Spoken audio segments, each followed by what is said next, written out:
সকলের সাথে, বিশেষ করে মঠবাসী। আমরা দেখছি এই ছোট ছোট ছেলে মা বাপ থেকে আমরা কত কষ্ট করে মঠে আনিয়েছি। যদি তার এই ভবসমুদ্র পার হয়ে যায়, সে যদি ভজন করতে পারে, এখানে আসবার পরে কোনো মা তাকে ছেলে বানিয়ে নিল, বললো এটা আমার ছেলে। এখন সেই বালক মাতৃপিতৃ স্নেহ থেকে কানে এসেছে।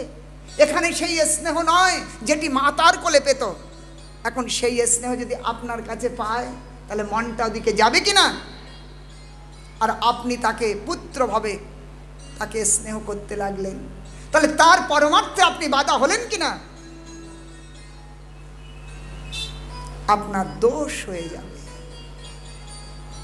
অথবা মঠবাসী হয়ে গৃহস্থ আশ্রমে চলে যাচ্ছে, সংযোগ হলো, সংযোগে বিয়োগ হয়ে গেল, তাহলে দোষ হলো। সেই জন্য প্রত্যেক আপন মর্যাদা রাখবেন।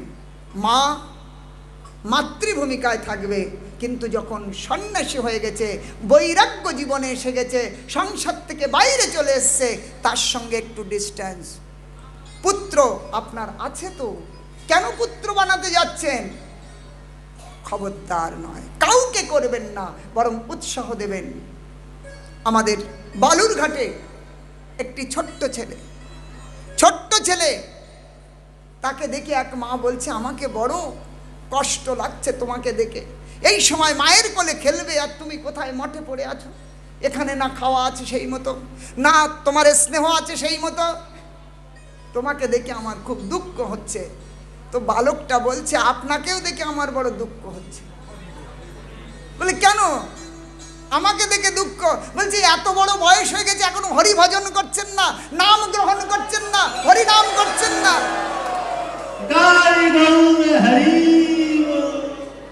তাহলে এই বাচ্চা ছেলেটা যে এসেছে, তার পূর্ব সংস্কার নিয়ে, বয়সে ছোট হতে পারে কিন্তু সংস্কারে আপনার থেকে বড়। দেহের দ্বারা বিচার হয় না ছোট বড়, সংস্কারের দ্বারা বিচার হয়। নিত্যানন্দ প্রভু 12 বছর বয়সে গৃহত্যাগ করে চলে গেলেন। শঙ্করাচার্য 12 বছর বয়সে সন্ন্যাস নিয়ে চলেন। মহাপ্রভু 24 বছর বয়সে সন্ন্যাস নেন। অতএব বৈরাগ্য ধর্ম, ত্যাগ ধর্ম, সেই ত্যাগ ধর্ম বিষয় ভোগ আমরা জন্ম জন্মান্তর করে আসছি। তার মধ্যে ছিটিয়ে যদি কেউ আসে, আর তাকে যদি আবার পুনরায় যাওয়ার জন্য নিবেদন করা যায়, তাহলে আমার ভয়ঙ্কর দোষ হবে। মহাপ্রভু শিক্ষা দিলেন, নিজগণ শিক্ষক ন্যাসিকুল নায়ক। নিজগণকে শিক্ষা দিয়ে আমাকে আপনাকে সাবধান করছেন। নিতাই গৌর প্রেমানন্দে হরি হরি বল।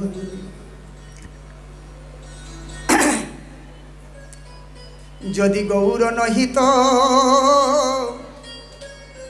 এমন গৌরাঙ্গ বিনে এমন গৌরাঙ্গ বিনে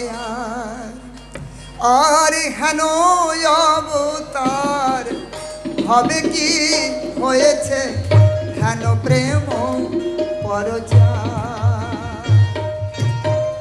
হেন অবতার হয়েছে, হেন প্রেম, এমন গৌরাঙ্গ বিনে এমন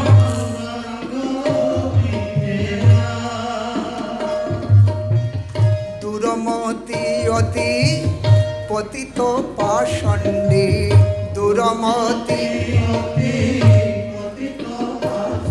আর দুরমতি অতি পতিত পাষণ্ডী।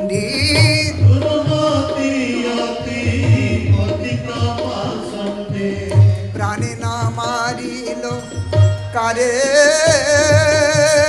প্রাণে না মারিল কারে, হরি নাম দিয়া হৃদয় শোধিল। হরি নাম হরি নাম দিয়া জীবে শিখাইল। হরি নাম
বাঞ্ছিত যে প্রেম ভববিরিঞ্চির বাঞ্ছিত যে প্রেম ভববিরিঞ্চির বাঞ্ছিত যে প্রেম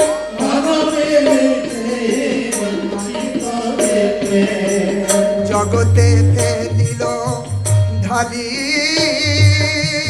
জগতে সে প্রেম কাঙালে পাইয়ে খাইল না চিয়ে কাঙালে কাঙালে পাইয়ে খাইল না চিয়ে কাঙালে বাজাইয়া করতালি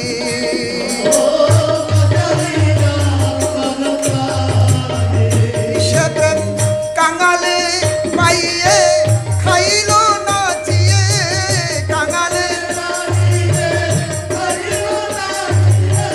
বাজাইয়া করতালি বাজাইয়া করতালি কাঙালে পাইয়ে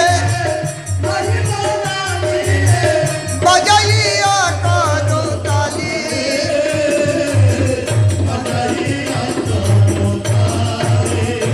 এমন গৌরাঙ্গ বিনে আরো এমন এমন গৌরাঙ্গ বিনে আরো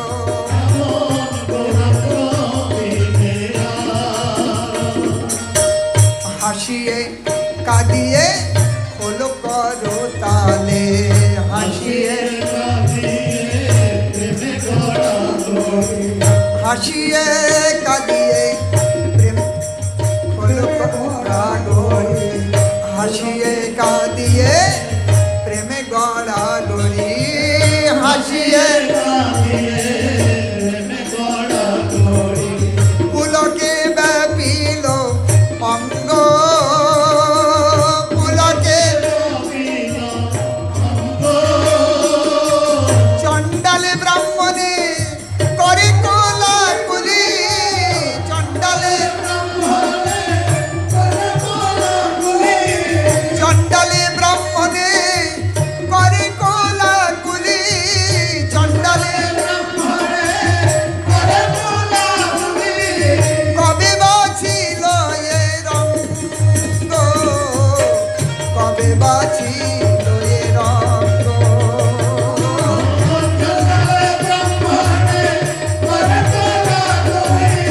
কবে বাছিল এ রঙ্গ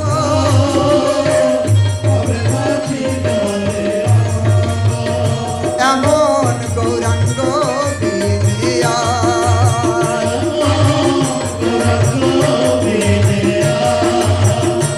আর হেন অবতার হবে কি হয়েছে হেন প্রেম পরচার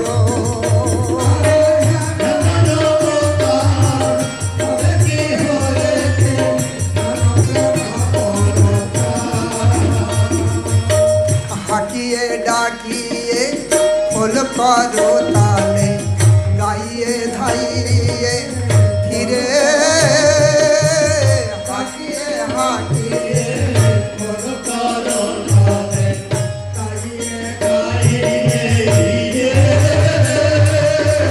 দেখিয়া সমন তরাস পাইয়া দেখিয়া দেখিয়া সমন তরাস পাইয়া দেখিয়া কপাট হানিল দ্বারে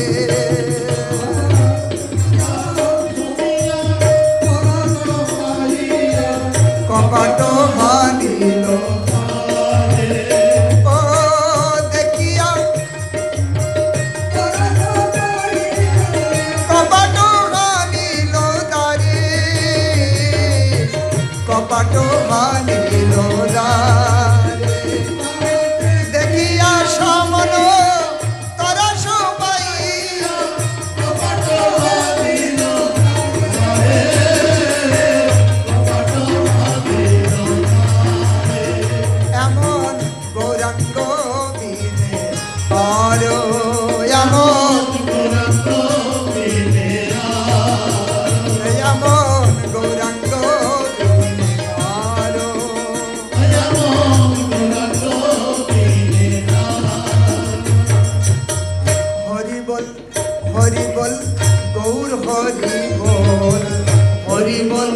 হরি বল গৌর হরি হরি বল হরি বল গৌর হরি বল হরি বল হরি বল গৌর হরি হরি বল হরি বল গৌর হরি বল হরি বল হরি বল হরি বল হরি বল গৌর হরি বল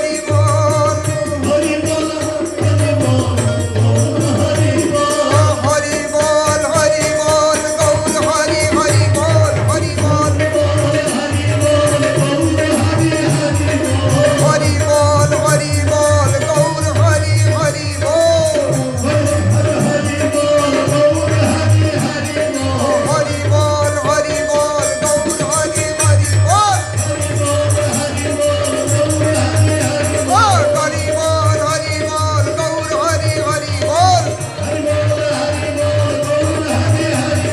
হরি বল হরি বল গৌর হরি হরি বল হরি বল হরি বল গৌর হরি হরি বল হরি বল হরি বল হরি বল হরি বল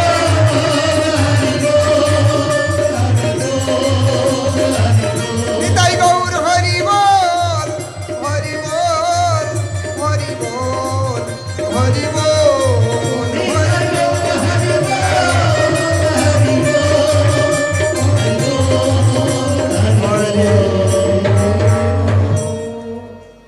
নিতাই গৌর প্রেমানন্দে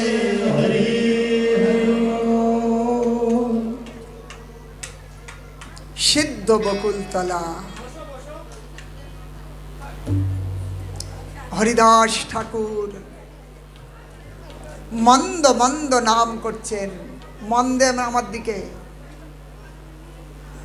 সময় চলে যাবে, কথা চলে যাবে, আর ফিরে পাবেন না। মন্দ মন্দ নামে স্পন্দন হচ্ছে, ওষ্ঠ কম্পন হচ্ছে।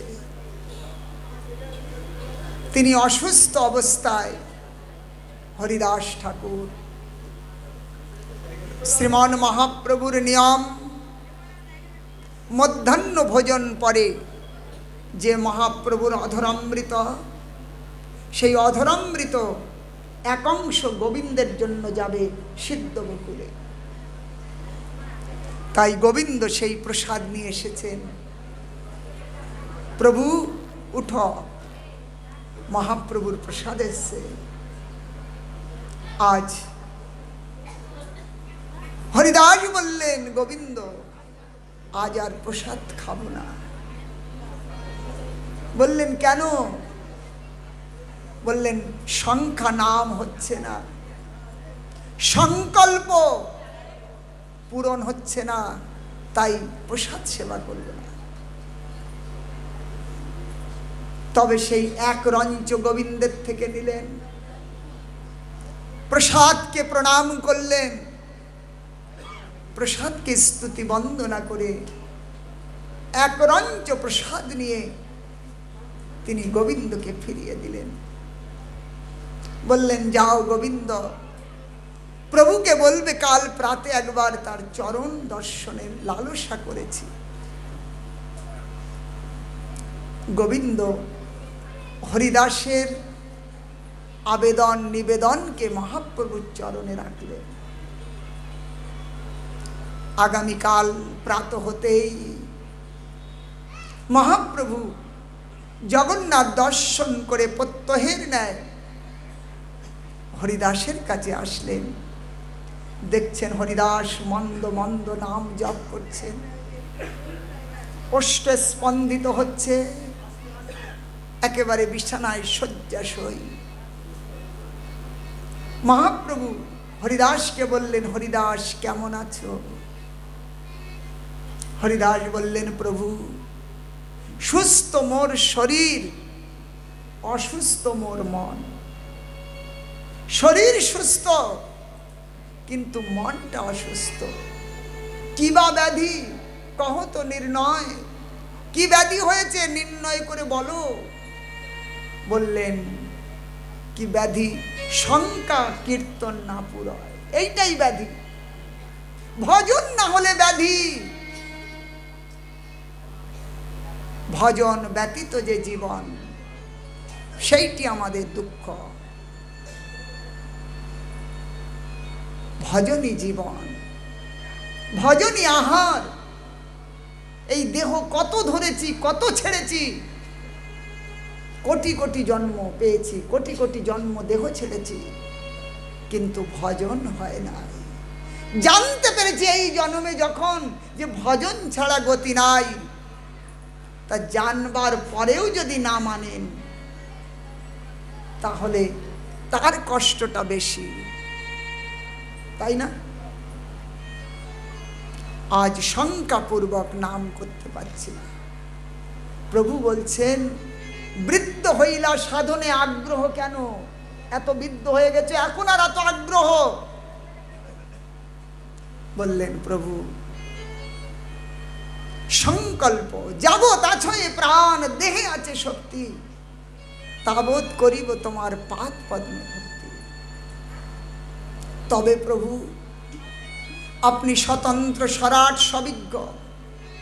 এই অধমের একটি তুচ্ছ ইচ্ছা, সেই ইচ্ছা যদি আপনি পূর্তি করেন। মহাপ্রভু বললেন, কি ইচ্ছা? কৃষ্ণ স্বতন্ত্র হলেও ভক্তের কাছে পরতন্ত্র। অতএব ভক্তের ইচ্ছা ভগবান পর্যন্ত অন্যথা করতে সমর্থ নয়। বলো তুমি কি ইচ্ছা করেছ? আজ হরিদাস করজোর করে মহাপ্রভুর চরণে নিবেদন করছেন, প্রভু আমার মন বলছে আপনি লীলা সম্বরণ করবেন। মহাপ্রভুর দিব্য উন্মাদ প্রকটিত হচ্ছে, তাই তিনি বললেন যে আপনি লীলা সম্বরণ করবেন। সেই লীলা আমি দেখতে পারবো না, তাই আমার নিবেদন, তোমার আগে যেন আমার এই দেহ চলে যায়। মহাপ্রভু বললেন, হরিদাস তুমি আমার আগে চলে যাবে? তোমাকে নিয়েই আমার এই লীলা। তুমি আমার গণের মধ্যে শিরোমণি, তুমি চলে গেলে আমি কাকে নিয়ে লীলা করব?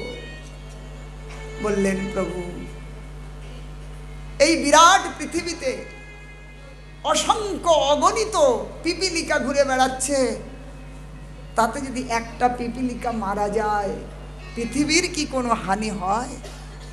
আপনার ওই রকম অনন্ত গণ, সেই গণের মধ্যে আমি একটি ছোট্ট পিপীলিকা তুল্য নিকৃষ্ট, আমি যদি চলে যাই প্রভু, আপনার কোনো হানি হবে না। মহাপ্রভু গম্ভীর হয়ে গেলেন, হরিদাসকে বললেন, যেটি তোমার ইচ্ছা নিশ্চয়ই কৃষ্ণ পূর্তি করবেন। গম্ভীরায় ফিরে আসলেন মহাপ্রভু। পর দিবস সদল বলে মহাপ্রভু হরিদাসের কাছে পৌঁছালেন।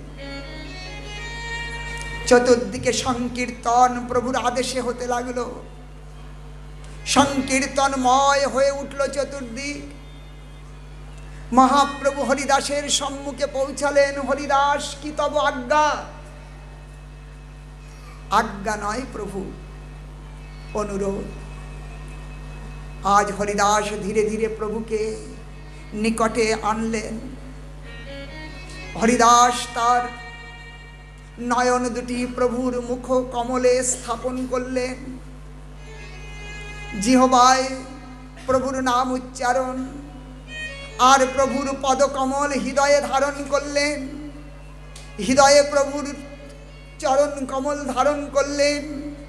আজ নেত্ররূপী ভৃঙ্গ দিলেন মুখপদ্মে, আর জিহ্বায় শ্রীকৃষ্ণ চৈতন্য নাম করিতে উচ্চারণ।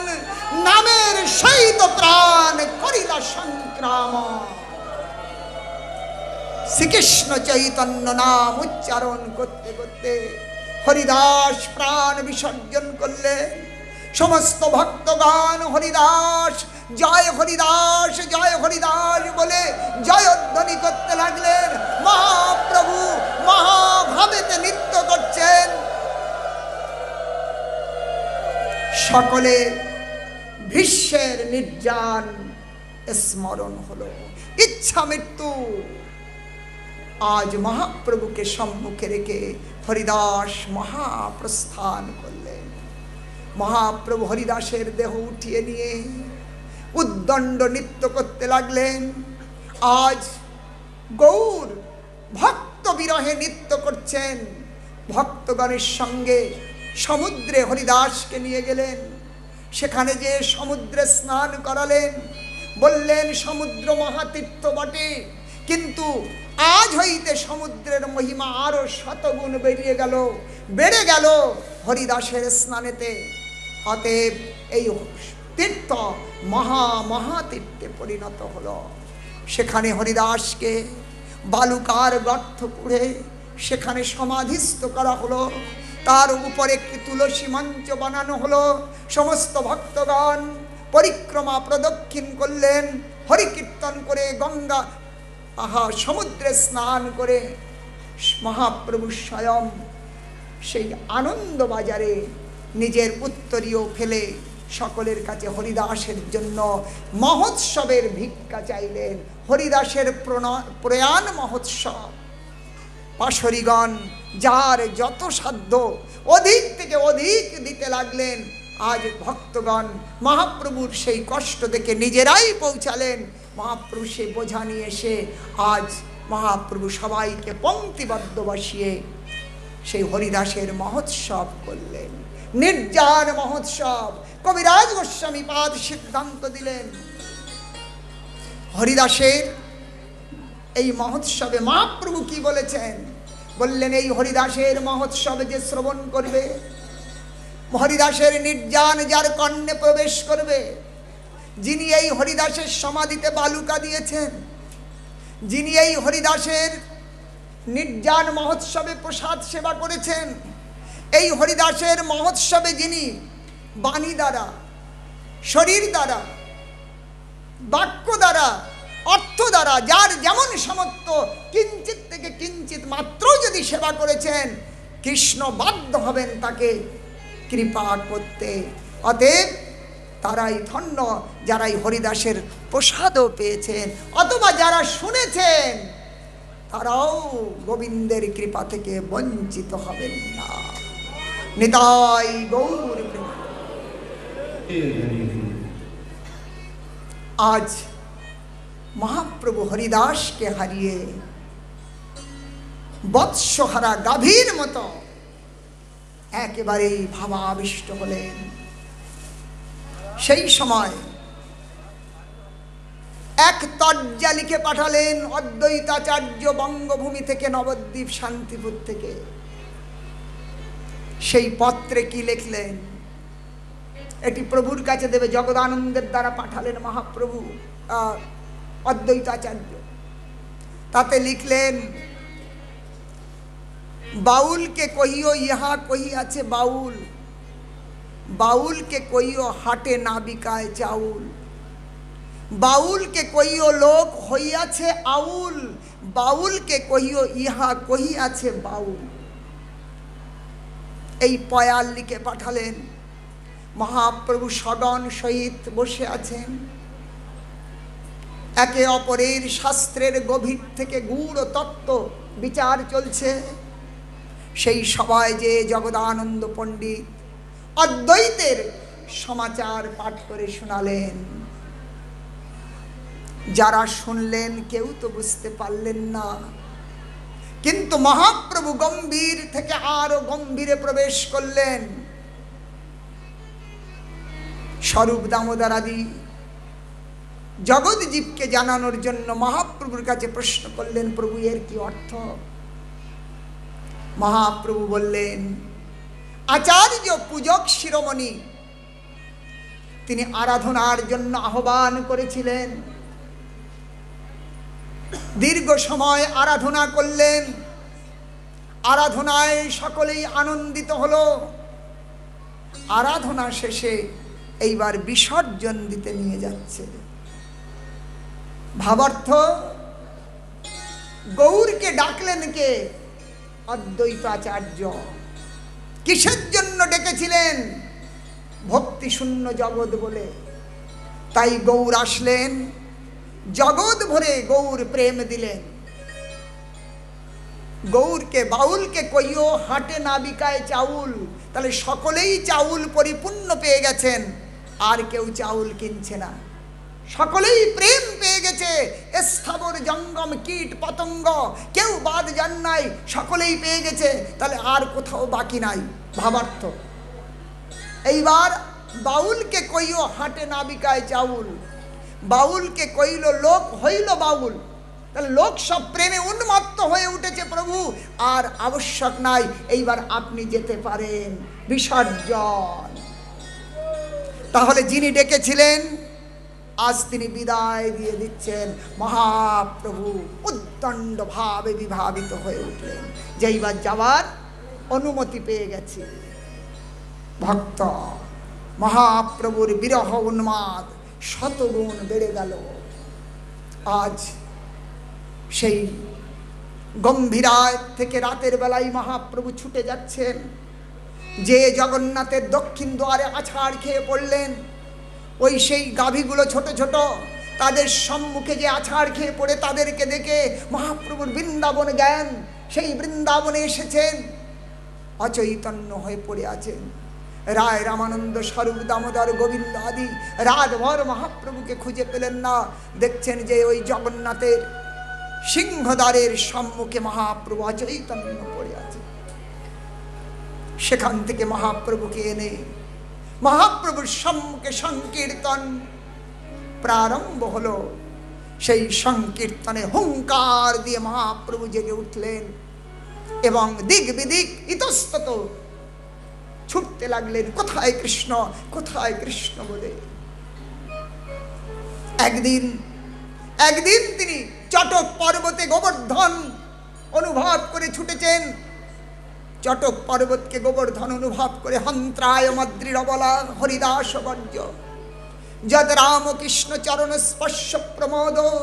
আহা, এই হরিদাস, এই চটক পর্বত, এই গোবর্ধন কত সৌভাগ্য, যাহাতে আমার গোবিন্দের স্পর্শ সুখ অনুভূত হয়েছে।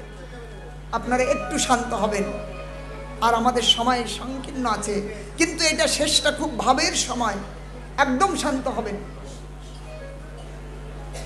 ভাবাবিষ্ট মহাপ্রভু চটক পর্বত দেখে অচৈতন্য হয়ে পড়লেন। বৃন্দাবন জ্ঞান যাহা যাহা নেত্র পড়ে তাহা কৃষ্ণ স্ফুরে।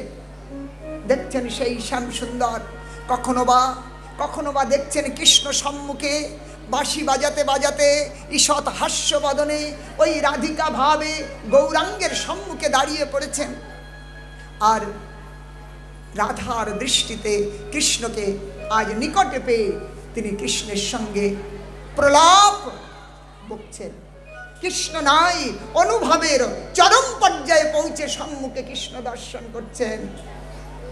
কখনো বা আলিঙ্গন করবার জন্য ছুটে গেলেন, কিন্তু যে আলিঙ্গন করবেন সেখান থেকে বিগ্রহ অন্তর্ধান হয়ে গেলেন। একদিন শ্রীমান মহাপ্রভু গম্ভীরার চারদিকে বন্ধ, সেইখান থেকে মহাপ্রভু অন্তর্ধান হয়ে গেছে। কোথাও দরজা নাই, মহাপ্রভু বেরিয়ে গেছেন। মহাপ্রভুর সম্মুখে শঙ্কর, তিনি মহাপ্রভুকে সান্ত্বনার জন্য বসে আছেন।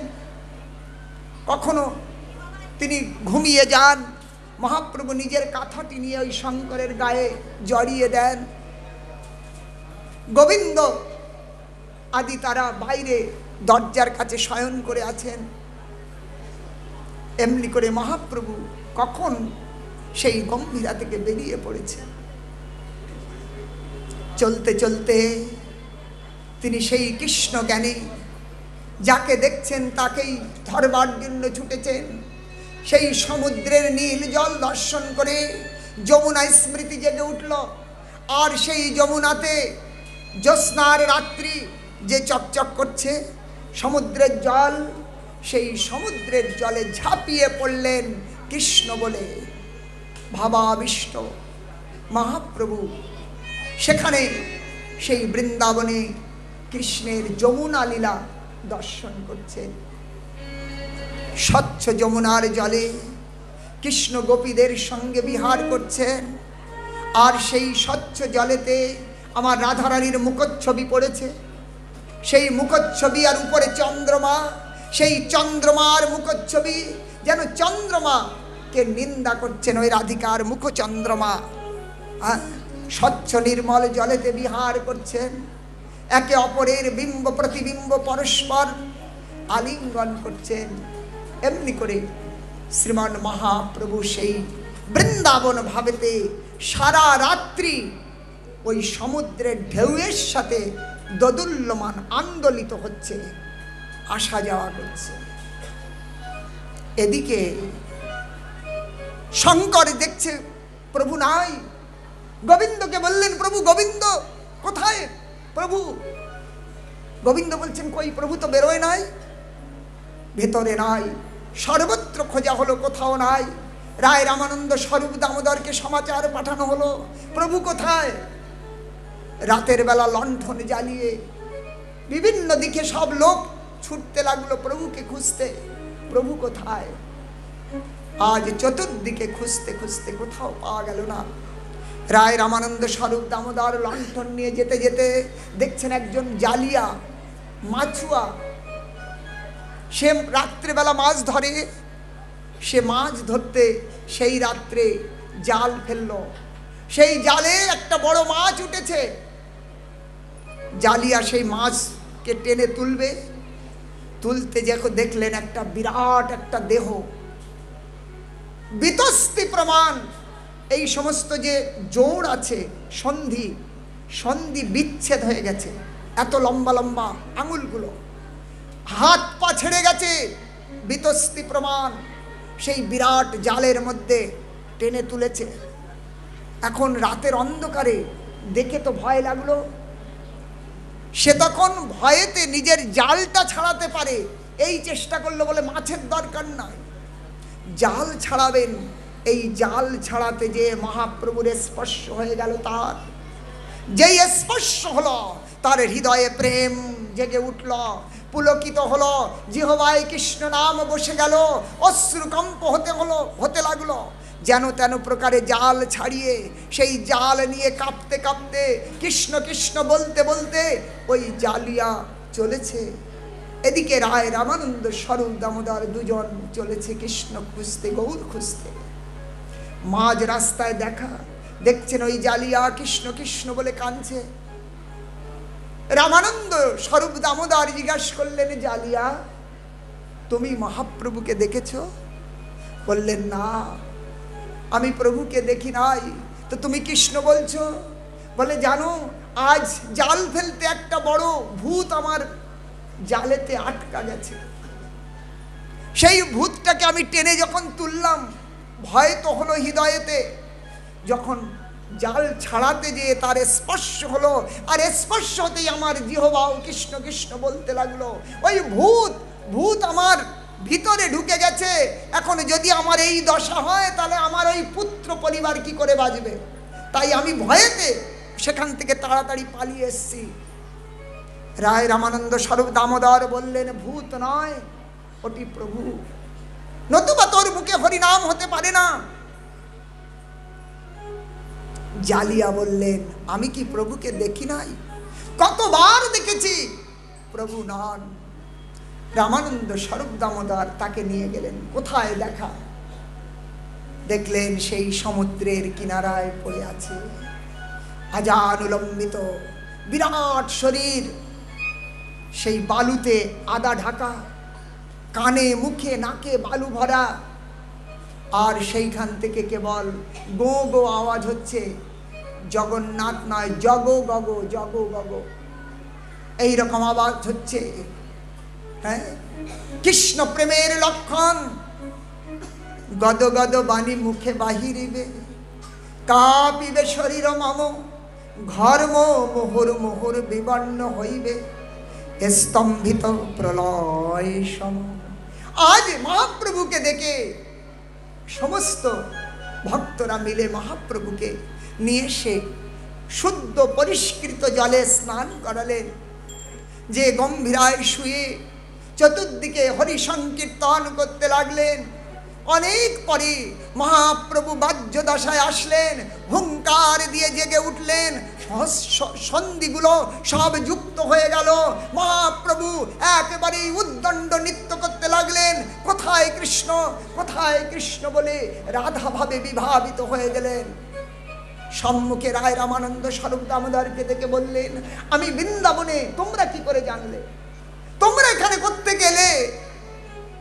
বললেন, প্রভু তুমি যেখানেই সেখানেই বৃন্দাবন। তুমি অচৈতন্য হয়ে পড়েছিলে, সেখান থেকে আমরা উঠিয়ে এনেছি। এই নাও, আর্দ্র বস্ত্র পরিত্যাগ করে শুষ্ক বস্ত্র ধারণ করো। মহাপ্রভু দিবানিশি সেইভাবে বিভোর। একদিন রায় রামানন্দ স্বরূপ দামোদর তারা ওই শঙ্করকে নিযুক্ত করে ওই গম্ভীরার মধ্যে বসিয়ে রাখলো, যে কোথাও যাবি না, তুই সারা রাত্রি জাগবি, যাতে মহাপ্রভু কোথাও না যায়। মহাপ্রভু রাত্রিভর কৃষ্ণ বিরহে ওই দেয়ালেতে বেরোনোর জন্য চেষ্টা করছেন, আর দেয়ালেতে মুখ ঘষে মুখ থেকে ঝরঝর করে রক্ত পড়ছে। ক্ষত হইল চতুর্দিক, ঝরঝর করে রক্ত পড়ছে। শঙ্কর গোবিন্দ সেই লম্ফ জ্বালিয়ে দেখছেন মহাপ্রভুর মুখ দিয়ে রক্ত ঝরে পড়ছে চতুর্দিকে। প্রভু এ কি করেছে? বললেন রামানন্দ স্বরূপ দামোদর, আমি স্বস্তি পাচ্ছি না ভিতরে। কোথায় আমার প্রাণনাথ, কোথায় কৃষ্ণ, কোথায় গেলে পাবো? এমনি করে মহাপ্রভুর প্রত্যেক ক্ষণ, প্রত্যেক মুহূর্ত ব্যতীত হতে লাগলো।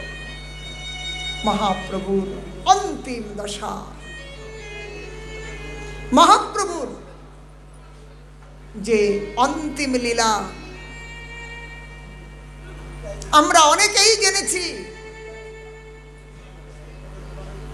যে মহাপ্রভু জগন্নাথে পাণ্ডারা নাকি মেরে দিয়েছে।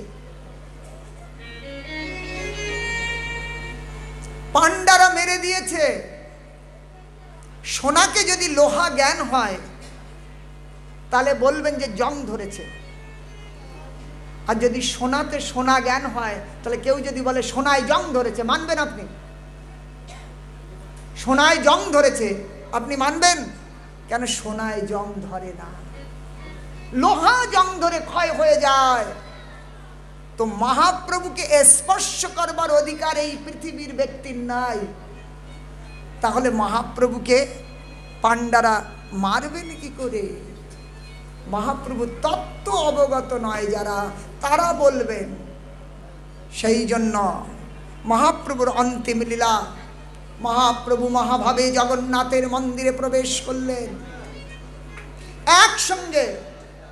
একসঙ্গে টোটা গোপীনাথ দর্শন করেছেন যারা, সেই টোটা গোপীনাথে প্রবেশ করলেন। সেখানে সেবা করছেন গদাধর গোস্বামী। টোটা গোপীনাথের সেবককে